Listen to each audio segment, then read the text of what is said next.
Thank you for watching the video. This is YouTube Medical University. Today we're going to talk about foods that raise cholesterol. A serious situation is currently unfolding in Japan. Despite warnings from the World Health Organization and Western research institutions, some facts aren't widely reported in Japan. Eating this way has actually raised cholesterol levels. I wish I had known this sooner. After making changes, my cholesterol went down. There are many patients who say things like this. If you leave your cholesterol high, your risk of heart attack or stroke in the future will increase. Once that happens, you may become easily fatigued, develop paralysis that makes it hard to walk, or lose the ability to enjoy delicious food and live your life the way you want in the latter half of your life. It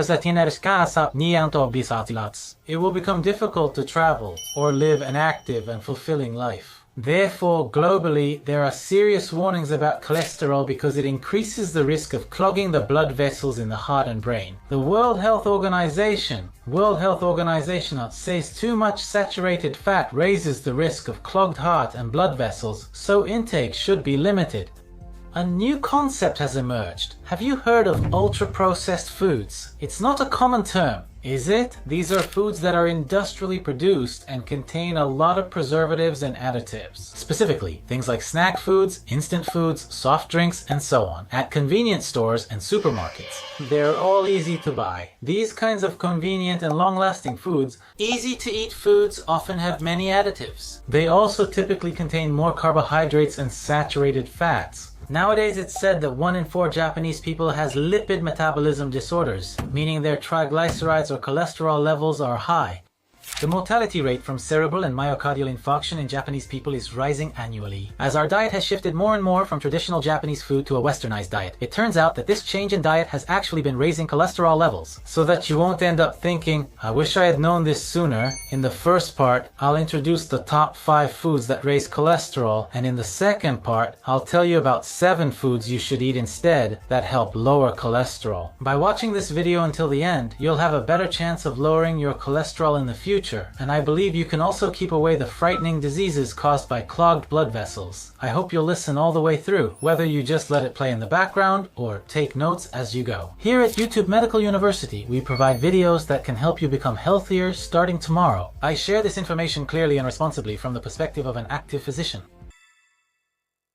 For the first period, 5 foods that raise cholesterol. Here's the first. It's cheese. Everyone, cheese is delicious, isn't it? It's used as a topping on all sorts of things, and it's also delicious on its own. However, if you eat too much cheese, bad cholesterol called low-density lipoprotein cholesterol, can increase, which may lead to future lipid disorders. It's said to easily raise your risk. Why does cheese tend to raise cholesterol? The reason is that there are 2 types of fatty acids, saturated fatty acids and unsaturated fatty acids. Simply put, these saturated fatty acids raise cholesterol. Saturated fatty acids lower cholesterol, unsaturated fatty acids. Please remember this. And since cheese tends to contain a lot of saturated fatty acids, please be careful not to eat too much. There is a study that targeted 748 men between the ages of 43 and 78. The more saturated fatty acids you consume, the higher the total cholesterol and low-density lipoprotein cholesterol levels became according to the results. Total cholesterol rose up to 7%. Low-density lipoprotein cholesterol, or bad cholesterol, increased by 9% according to the results. And not only that, high-density lipoprotein cholesterol, which is known as good cholesterol, is said to be better the higher it is, but here too, for those who consumed many saturated fatty acids. The group had their good cholesterol decrease by as much as 8%. Of course, cheese is very delicious, and I also eat it regularly. It's rich in protein, contains calcium, vitamin A, vitamin B, and if consumed appropriately, I think it's a very good food. So, what I would like to recommend is choosing cheese with reduced cholesterol when you buy it. Even at your local supermarket, you can find cheese with 80% to 90% less cholesterol. They sell that cheese too. Use this as a reference when choosing. And taking in too much fat can eventually lead to fatty liver, which means fat accumulates in your liver. Untreated fatty liver can cause cirrhosis. Here's the second of the top 5 cholesterol-raising foods. It's soft drinks. Soft drinks, in other words, juice. I've talked before on YouTube about how juice raises blood sugar levels. I've explained this many times at medical universities. However, recently it's been said that soft drinks may actually have a negative effect, not only on blood sugar, but also on cholesterol. Please be especially careful with carbonated drinks like cider and cola. Why is this? Actually, carbonated drinks are fizzy and make it hard to taste the sweetness. So in many cases, a large amount of sugar is dissolved in those drinks. For example, a 500 ml bottle of cola contains about 50 grams of sugar. If you try to eat 50 grams of sugar by itself, that would be a huge amount, right? When you drink juice that contains a lot of sugar like this, your blood sugar level rises rapidly. And when your blood sugar rises quickly, your pancreas works hard to release insulin, which is the hormone that lowers blood sugar. Insulin lowers blood sugar by moving the sugar from your blood into your cells. And the excess sugar that is stored unnecessarily, if it's not used right away, gets converted into triglycerides and is stored in your body. Back when humans were hunter-gatherers hunting mammoths, it was normal to have days when you couldn't get any food, so it's only natural that on days when you could eat a lot, your body would store it. On days when you could eat a lot, your body would store it as fat. It's only natural for your body to want to store it. There's actually a study about this. There was a group that drank 1 liter of cola a day, a group that drank the same amount of calories in milk, and a diet. A group that drank cola and a group that drank water. So there were 4 groups. What kind of changes happened to the people who drank 1 bottle of cola every day for 6 months? Amazingly, those who kept drinking cola for 6 months, the group versus others, had a 30 to 40% increase in fat in their liver and about a 20% increase in fat contained in their muscles. And the part that everyone is concerned about, it was also concluded that visceral fat increased by 20 to 30%. There's this much of a difference just between drinking water and drinking carbonated beverages. It's hard to resist eating delicious food, but if you replace juice with water or tea, isn't that relatively easy to do? Please try to do it little by little. If you usually drink juice, consider switching to tea or water. I'm emphasizing it like this, saying, my cholesterol has gone up.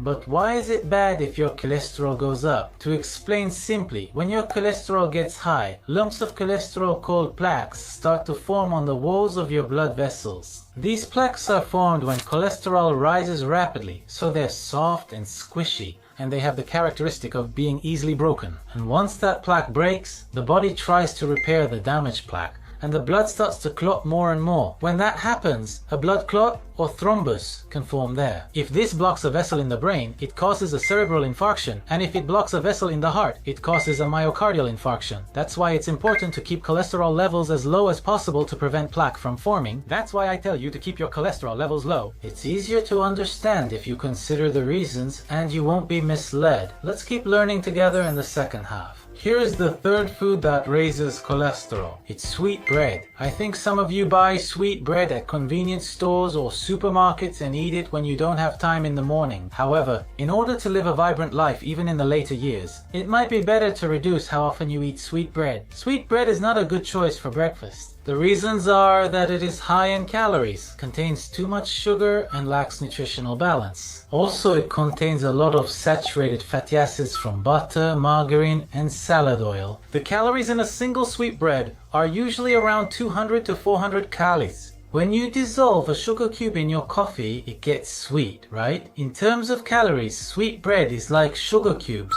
How many sugar cubes would that be? Even with a simple calculation, depending on the type, it can be about 20 cubes. That means you can consume the equivalent of that many sugar cubes in a short time in the morning. Most sweet breads get their calories from carbs, not protein or fat. Carbohydrates make up an overwhelmingly large proportion. Furthermore, in terms of nutritional balance, since they use refined white flour, vitamins and minerals, important nutrients are often not included. Also, you need to be careful about the oils that are used. There are saturated fatty acids and unsaturated fatty acids. Saturated fatty acids include butter and margarine and salad oil, among others. Because these oils are cheap and easy to use, they are often used in sweet breads. These saturated fatty acids, as the image suggests, increase the amount of fat in your blood vessels, raising cholesterol, and raise the risk of diseases caused by clogged blood vessels. Unsaturated fatty acids, however, are found in olive and flaxseed oils, as well as in fish oils and nut oils. These oils, on the contrary, can lower cholesterol and, as a result, They help prevent arteriosclerosis and include foods that lower future blood vessel blockage risk. So it's not that all oils are bad, but the type of oil used. Please try to pay attention to the type of oil you use. When it comes to oils, I've previously made videos summarizing the health benefits of nut and fish oils, so check those out too. I've been criticizing sweetbreads a lot, but what kinds of foods do I actually recommend? Recently, something that's often sold at convenience stores, breads that are rich in dietary fiber and have a lower sugar content are also starting to be sold at convenience stores. And instead of bread made only from wheat, there are also breads made with various grains like barley. When it comes to bread, there are also options that are rich in vitamins and minerals. So, be sure to check the ingredient labels on the back of food packages and consult your doctor to find out which foods are safe for you to eat. Here is the fourth food that raises cholesterol: processed meat. At YouTube Medical University, we've talked before about how processed meat increases the risk of colon cancer. But that's not all. Processed meat raises cholesterol, and beyond that, there is solid data showing that it increases the risk of future heart attacks and strokes. The World Health Organization even classifies processed meat as a dangerous substance, on par with tobacco and asbestos. Specifically, processed meats include things like ham, sausage, and wieners. During processing, a lot of salt is used, as well as preservatives and additives, so it's believed that these may increase various health risks. In a highly reliable paper that summarized several studies involving 1.67 million people, the group that consumed a lot of processed meat had a 22% higher risk of death. They were also more likely to develop diseases caused by clogged blood vessels in the heart or brain. The risk rose by up to 18% according to the results. How much intake leads to an increase in such risks? It's said that the risk starts to increase from 50 grams per day. Eating 100 or even 150 grams of hamburger steak at a restaurant is easy, right? Because of this, I'm not saying you should never eat processed meat. Instead, enjoy it occasionally as a treat with meals, serving a small portion on a side plate. That's the proper way to consume it that I'd recommend. I've discussed the link between colorectal cancer and processed meat in a previous video.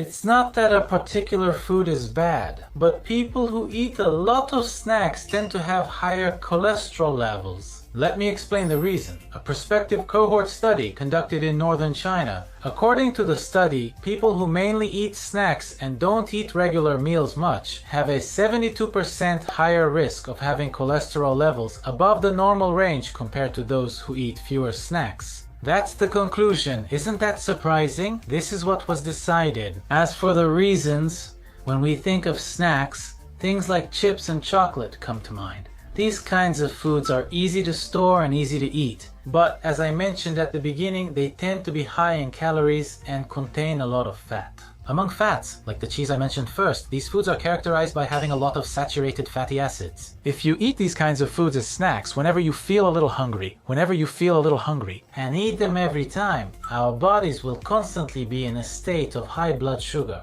The organ in your body called the pancreas is always working hard to secrete insulin to lower your blood sugar. As a result, our bodies never get a break. And because of the insulin, the sugar in our blood keeps getting transported into our cells continuously. Because of this, the excess sugar keeps getting stored in our bodies as fat. Also, after dinner, we often feel like having a late night snack, right? Eating these late night snacks is actually said to disrupt our body clock and make it easier for our bodies to store fat. When we're doing housework or working, we often get a bit hungry. So what foods should we eat then? In the second period, I'll cover 7 foods that lower cholesterol, as a follow-up to the first period. Cheese, juice, processed meats, pastries, and snacks. What should we eat instead of these? I'll clearly explain which foods make it easier to lower cholesterol. Please watch until the end. Let's review what we've covered so far. In the first section, I introduced cheese as a food that raises cholesterol. The reason is that cheese contains a lot of saturated fatty acids, which are fats that tend to raise cholesterol. And secondly, I introduced soft drinks, juice.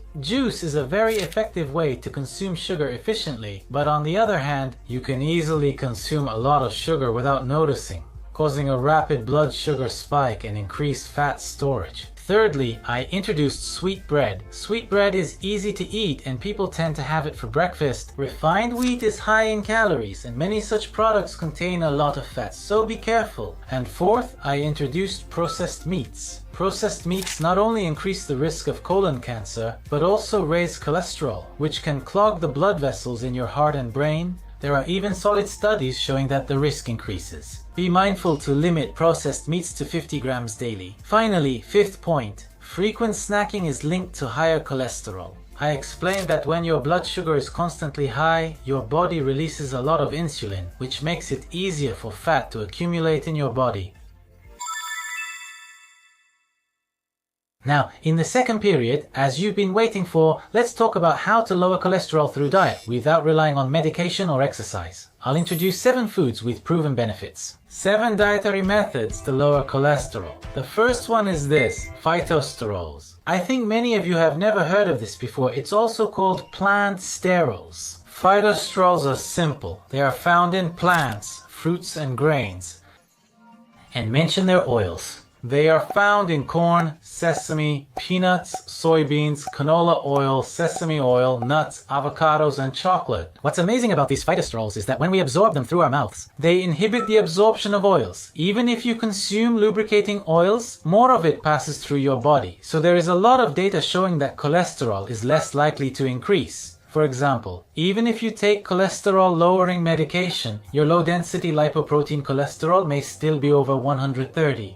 For patients. The group that added 5.1 grams of phytosterols per day and the group that didn't add anything, compared to the placebo group, the phytosterol group had a higher total. Data shows total and low-density lipoprotein cholesterol decreased. In addition, in a German study, 85 patients with type 2 diabetes were given a diet containing 8% phytosterols. Participants consumed 20 grams of this diet. After 12 weeks, those taking phytosterols had lower bad cholesterol levels. Cholesterol, according to the results. In another study from Iran, foods containing phytosterols. This is sesame oil. There is also data showing that when people consume 2 tablespoons of sesame oil per day for 12 weeks, their total cholesterol levels decreased. Sesame oil is familiar to Japanese people, isn't it? Use it in salads or stir-fries by swapping your usual salad oil with sesame oil. It should help reduce cholesterol. This is the second of 7 dietary ways to lower cholesterol. It's soluble dietary fiber. Everyone, there are 2 types of dietary fiber, soluble and insoluble. Did you know that? As the name suggests, soluble dietary fiber is dietary fiber that dissolves in water. On the other hand, insoluble dietary fiber does not dissolve in water. Both are very good for improving bowel movements. But since insoluble dietary fiber doesn't dissolve, it adds bulk to stool and improves bowel movements. On the other hand, soluble dietary fiber dissolves in water, which helps soften the stool and serves as food for intestinal bacteria, helping to regulate your digestive system. These are the kinds of effects you can expect. A meta-analysis, even in highly reliable studies that collected and analyzed many papers, known as meta-analyses, the more soluble dietary fiber you consume, it is said that total cholesterol and low-density lipoprotein cholesterol decrease. Amazingly, it is said that for every 1 gram increase in dietary fiber intake, bad cholesterol decreased by an average of 2.2 points. That's an impressive result, isn't it? Let's make a conscious effort to consume soluble dietary fiber. It's difficult to get enough soluble dietary fiber unless you make a conscious effort. It's easy to remember that foods rich in soluble fiber tend to be sticky or slimy. How about natto, kelp, wakame, mozuku, mekabu, or Chinese yam? I intentionally chose sticky and slimy foods, but these kinds of foods are meals that contain a lot of soluble dietary fiber. Especially recommended is, of course, natto. Natto is not only rich in protein, but it also contains both soluble and insoluble dietary fiber. It is also rich in vitamins and minerals, and the substance called nattokinase has recently been said to help thin the blood. Another recommended source of soluble dietary fiber is wakame seaweed. Wakame is mineral rich, low in calories, and dried wakame stores easily. It's easy to store and you can eat a lot for cheap. And since wakame is mostly dietary fiber, by eating this wakame, it also helps slow blood sugar spikes after meals. And wakame can suppress bad effects. cholesterol from increasing. There's even data to support that. It's said that even dried wakame is just as effective as fresh wakame. So, why not try adding wakame to vinegar dishes or mixing it into miso soup? Here is the third of the 7 dietary methods to lower cholesterol. It's flaxseed oil. I think most of you have heard of flaxseed oil but haven't really tried eating it. Actually, I also had hardly ever eaten it myself. Actually, this flaxseed oil contains alpha-linolenic acid, which is one of the omega-3 fatty acids and helps lower bad cholesterol, so it's getting a lot of attention. In a certain Japanese study, the participants were divided, with one group consuming alpha-linolenic acid, 10 grams of flaxseed oil, and the other group consuming oil with almost no alpha-linolenic acid, 10 grams of corn oil. Each group took it once a day with dinner. After that, there is a study that observes how cholesterol changes over a period of 1 to 3 months. This graph shows the study results. The black dots indicate reduced cholesterol in participants who consumed flaxseed oil. The white dots represent corn oil. It is said that after 4 weeks, or 1 month from the start of the study, those who consumed flaxseed oil had their low-density lipoprotein cholesterol reduced by 25.8%. In other words, their cholesterol levels dropped by about a quarter. What do you think? I believe this is a very promising study, considering that just taking 10 grams once a day led to a quarter reduction. So, how should you consume 10 grams of flaxseed oil? I recommend putting it on salads. The reason is that flaxseed oil is said to oxidize easily, so if you heat it, it will oxidize. It's thought the beneficial components will decrease, so it's recommended to lightly add salt and olive oil to your salad. Try pouring flaxseed oil over it and eating it. Actually, once you try flaxseed oil, you'll see that it doesn't have a strong taste, and it actually adds a bit of richness to the salad, making it easier to eat. Please give it a try. Personally, I recommend chopping up some block cheese and sprinkling it over your salad as well. It adds even more richness, making the salad milder and tastier. What do you think? If you consider the data and the reasons behind it, I think it will be easier to understand and harder to forget. On YouTube, various medical professionals share information. There is a lot of useful information, but some of it is incorrect. I hope we can continue learning together so you won't regret picking up incorrect information. If you have questions like, will my levels drop on this diet? Or do I need this medication? Please leave a comment. Here is the fourth of the 7 dietary methods to lower cholesterol. It's soybeans. Many of you might be thinking, do soybeans really lower cholesterol? I haven't really heard that before. Even in other YouTube videos, this hasn't really been explained. The isoflavones contained in these soybeans affect the body's overall. It's attracting attention for possibly lowering cholesterol and bad cholesterol. To introduce a certain study, the subjects were given ground beef to eat, but one group had beef that contained plant-based soybean oil, while the other group ate regular ground beef. Surprisingly, the results showed that the group who ate the beef with added soybean oil, those who ate ground beef with soybean oil had lower bad cholesterol than those who ate regular ground beef. It is said that their bad cholesterol dropped by as much as 14.9%. Even though it's said that eating meat raises cholesterol, just by adding soybean-derived fat to the meat, cholesterol levels actually decreased. Soybeans themselves may help lower cholesterol. For those who find it hard to add soybean fat to their usual meat, honestly, I can't either. A simple, affordable way to eat soybeans is, the way to do it is with natto or tofu. Let's switch to meals that are more in line with Japanese cuisine. What I especially recommend is adding tofu or natto as a side dish to your dinner. Even just doing that will help you increase your soybean intake, so please give it a try. Soybeans themselves are rich in protein, which is a very important nutrient for building our bodies. So, for that reason, I also recommend eating soybeans. I suggest adding chopped, mixed green onions with natto, top with an egg yolk and eat over rice. It's delicious. Here is the 5th method for lowering cholesterol through diet. It's fish. Your parents likely said, blue-backed fish are good for your brain, so eat lots of them. Haven't you experienced that? Actually, the fat that makes up the brain is called docosahexaenoic acid. Docosahexaenoic acid.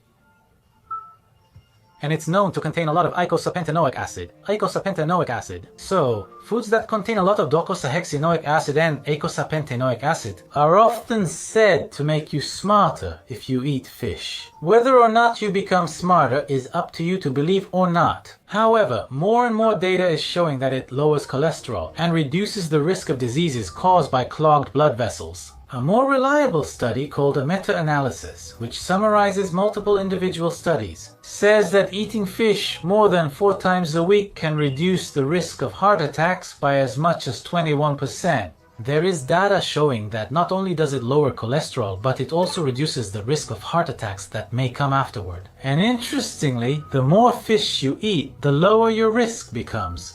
A relationship has also been shown to exist. Specifically, it's said that for every 100 grams of fish you eat per week, your risk of heart attack decreases by 5%. For people eating 200 grams, that's a 10% drop. The risk continues to decrease, but there are still some cautions to keep in mind. Just because these contain a lot of docosahexaenoic acid and eicosapentaenoic acid, if you consume a large amount of fish, there's a risk of mercury poisoning. It's actually known that fish contain trace amounts of mercury, and by consuming a large amount of this mercury, the risk of mercury poisoning increases. If you get mercury poisoning, you may experience nausea, stomach pain, diarrhea, dizziness that makes it hard to see, and your kidney function can suddenly deteriorate. Such severe symptoms can occur as some fish have high mercury levels. Fish like splendid alfonsino, swordfish, bluefin tuna, big-eye tuna, and whale are known to have high mercury levels. Since these types of fish contain relatively high amounts of mercury, it is recommended to limit your intake to 80 grams per week. On the other hand, when it comes to fish that are high in docosahexaenoic acid and low in mercury, there's herring, as well as mackerel raised in the Atlantic. Also shellfish like oysters, and fish such as salmon, sardines, and sea bream. These types of fish are high in docosahexaenoic acid and are considered to have low mercury content, so please keep this in mind as a reference. Personally, the way I recommend eating them, and what I also practice myself, is canned mackerel. Above all, canned mackerel is affordable. It's already seasoned, so you just have to open it and eat. For those who are usually busy, by eating canned mackerel for lunch during work breaks, you can control your cholesterol and get protein from fish. It helps you recharge your energy and has many benefits. Try adding canned mackerel or sardines to your daily routine. 7 ways to lower cholesterol with your diet. The 6th one is nuts. When it comes to nuts, there is solid data, just like with mackerel. Nuts are really, especially when it comes to walnuts, as I mentioned earlier with flaxseed oil. They contain omega-3 fatty acids, which are well known for lowering cholesterol. Other nuts also contain a lot of monounsaturated fatty acids, and these oils also help lower cholesterol, or at least that's what people say. So when it comes to these nuts, there's just as much data as there is for mackerel, and it's almost certain cholesterol will decrease and clogged vessels will improve. The risks associated with that are said to decrease. In a large-scale study, when comparing people who don't eat nuts with those who eat nuts more than 5 times a week, it was found that their risk of heart attack and stroke was 14% lower. By the way, the nuts included in this study were peanuts and walnuts. Since this study involved more than 2 million people, it is considered to be highly reliable. Personally, the way I recommend eating nuts is with small packets of nuts. I recommend eating nuts in small packets as a substitute for snacks. My desk drawer at work is full of these small packets of nuts. What's great about these small packets of nuts is they're affordable. Since you have to chew them quite a bit, you really feel like you've eaten something, and compared to eating snacks, your hands don't get dirty. So while working, you can eat them when you get a little hungry. And most snacks are usually high in calories, but by replacing them with nuts, you can reduce your total calorie intake. As a result, it's said that your cholesterol levels will go down, and your risk of heart attacks and strokes will also decrease. Please try searching for small packs of nuts on Amazon and similar sites. Personally, I recommend walnuts because they contain omega-3 fatty acids. What do you think? Here are 7 dietary tips to lower cholesterol. And finally, here's the 7th one. It's the Mediterranean diet. We've stressed this before at YouTube Medical University. This Mediterranean diet can lower total cholesterol. Not only that, but it also lowers triglycerides in people with diabetes It also lowers the risk of arteriosclerosis' worst outcomes, heart attacks and strokes, but that's not all. It's a superfood that has been shown to lower the risk of dementia and certain types of cancer. The Mediterranean diet refers to the cuisine of the Mediterranean coast of Europe, which is rich in seafood. It's centered around fish, vegetables, fruits, soy products, and dairy products. This diet includes little red meat or oils high in saturated fats, focusing mainly on fish and olive oil. And this habit of eating fish and soy is very familiar to Japanese people. Natto, tofu, and blue-backed fish that I mentioned earlier are also included in the Mediterranean diet, and each of them helps lower cholesterol. That's what we can expect. In fact, there was a summary of 6 studies. A highly reliable meta-analysis gathered 2,650 people with obesity. They were divided into a Mediterranean diet group and a low-fat diet group. As a result, those who ate the Mediterranean diet had an average total cholesterol that was 7.4 points lower, according to the data. It makes sense that cholesterol would go down compared to people who eat nothing, but isn't it surprising that it also went down compared to the low-fat diet group? For those of you who watched this video to the end, I'd like to introduce some specific Mediterranean diet menu ideas. Now let's review the second period. Here are 7 dietary methods to lower cholesterol. The first one is phytosterols. I introduced oils from plants, fruits, and grains with sesame oil as an easy example. The second one is soluble dietary fiber. Soluble dietary fiber, consuming more may further lower your cholesterol. That's how I introduced it. Please try to include sticky foods like natto and wakame in your diet. And third, flaxseed oil. The alpha-linolenic acid contained in flaxseed oil lowers low-density lipoprotein cholesterol. I explained that it has the potential to do so. Try to use it without heating as much as possible, such as in salad dressings, or drizzle it on dishes as a finishing touch. That's how I suggest eating it. Fourth, soybeans. I presented a paper showing that adding soybean fats to ground meat reduces cholesterol. Being mindful of Japanese cuisine and adding natto or tofu may help lower your cholesterol. Fifth, fish. Eating fish 4 times a week lowers the risk of heart attacks, and consuming 100 grams per week